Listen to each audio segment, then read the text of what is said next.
జగిత్యాల జిల్లా కొండగట్టు అంజన్న ఆలయంలో జ్యేష్ఠాభిషేకం వేడుకలు ఘనంగా నిర్వహించారు. 108 కలశాలను సుగంధ ద్రవ్యాలతో నింపి ప్రత్యేక పూజలు చేశారు.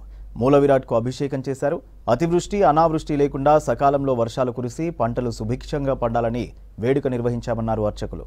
ప్రజలంతా ఆయురారోగ్యాలతో ఉండాలని కోరుకున్నామన్నారు.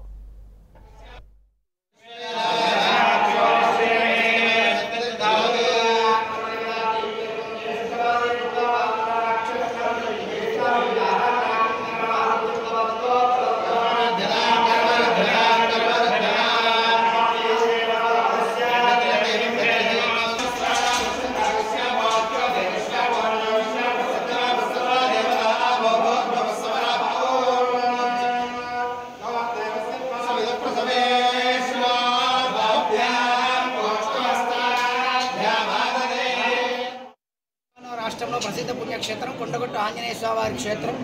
ఈ క్షేత్రంలో జ్యేష్ఠ మాసాన్ని పురస్కరించుకొని స్వామివారి జన్మ నక్షత్రమైన పూర్వభాద్ర నక్షత్రాన్ని పురస్కరించుకొని స్వామివారికి జ్యేష్ఠాభిషేకం చేయడం జరిగింది.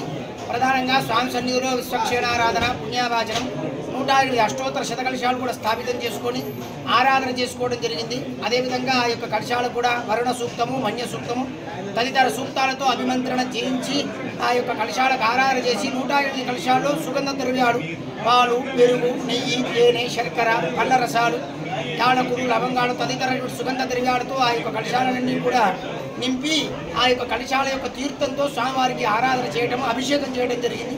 నూతన పట్టు వస్త్రాలంకరణ, శాస్త్రామార్చన చేయడం జరిగింది. ప్రధానంగా చూసుకున్నట్టయితే ఇది గ్రీష్మ ఋతువు. గ్రీష్మ ఋతువు అంటే తాపం.